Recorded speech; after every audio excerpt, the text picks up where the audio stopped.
Friends, welcome to Vijay தியாக்ஸ். இன்னைக்கு நம்ம மங்களூர் போகிறோம். மங்களாம்பிகை தாயார் தரிசனத்தை தான் பார்க்க போகிறோம். என்னோட சேர்ந்து இந்த பயணத்தை நீங்களும் என்ஜாய் பண்ணுங்க. மங்களூர் போனோன்னு நம்ம முதன்மையாக மங்களாம்பிகை தாயாரை பார்ப்போம். அடுத்தபடியாக அங்கே இருக்கக்கூடிய எல்லா அம்பிகையும் நம்ம பார்க்க போகிறோம். மங்களூர் அப்படின்னு நிறைய பேருக்கு இந்த பெங்களூரோட தொடர்புடைய ஊர் நினைப்பீங்க. ஆனால் இந்த பெங்களூருக்கும் மேங்களூருக்கும் ரொம்பவே வித்தியாசம் இருக்குது. பெங்களூர் அதிக நெரிசல் கொண்ட இடம். மேங்களூர் இது இயற்கை சூழல் நிறைந்த இடம். இது மட்டும் இல்லாமல் நம்ம மேங்களூரில் நிறைய ஆலயங்களும் பார்க்க போகிறோம்.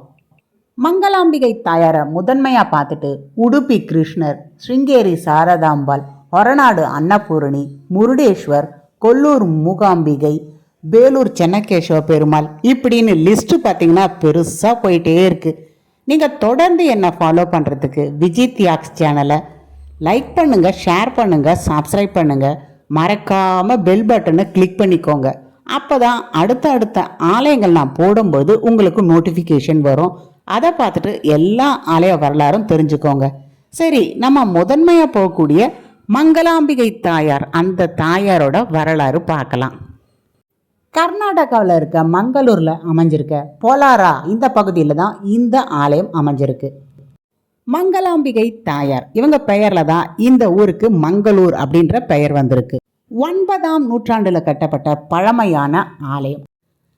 அலுவ வம்ச மன்னராக இருக்கக்கூடிய குந்தவர்மன் அவர் காலத்தில் மத்சேந்திரநாதர் அவரோட ஆதரவோட அவரோட கட்டளையின் பேரில் தான் இந்த ஆலயம் கட்டப்பட்டிருக்கு.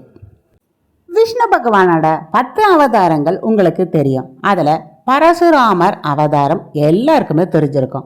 அந்த அவதார மூர்த்தியால் கட்டப்பட்ட ஆலயம் அப்படின்ற புராண கதையும் இருக்குது. அதற்கு பிறகு துளுவ வம்ச அரசர்கள் இந்த ஆலயத்தை இன்னும் மேலே மேலே விரிவுபடுத்தியிருக்காங்க. வாங்க கோவிலை போய் நம்ம சுற்றி பார்க்கலாம். உள்ள புகைப்படம் எடுக்கவோ ஃபோட்டோ எடுக்கவோ எந்த அனுமதியும் இல்லை.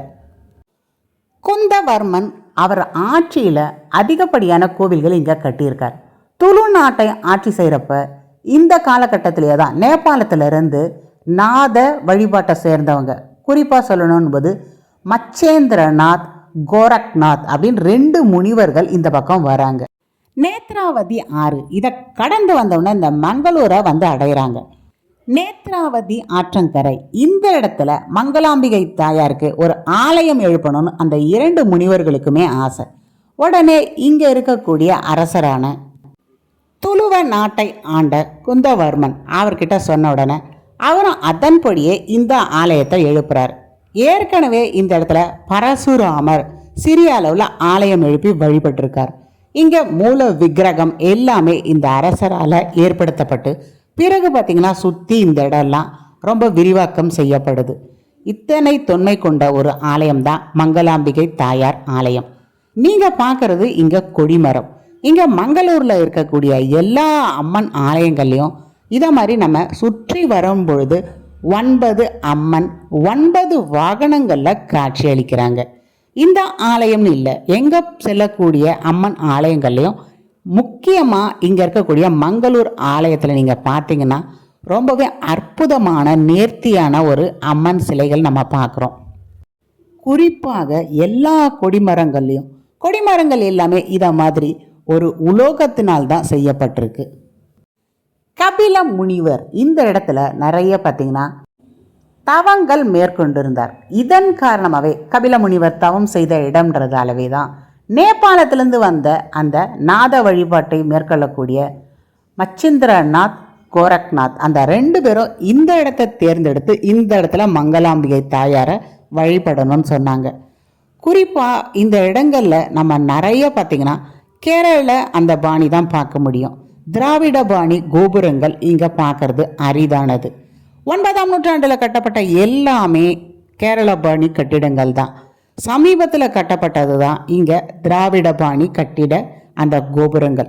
குறிப்பாக சொல்லணும் போது நம்ம தமிழ்நாட்டில் இருக்க கோபுரங்கள் மாதிரி கட்டுறதெல்லாம் சமீபத்தில் கட்டப்பட்ட ஆலயங்களில் தான் பார்க்க முடியுது. தொன்மையான ஆலயங்களில் கேரள பாணி தான் இருக்குது.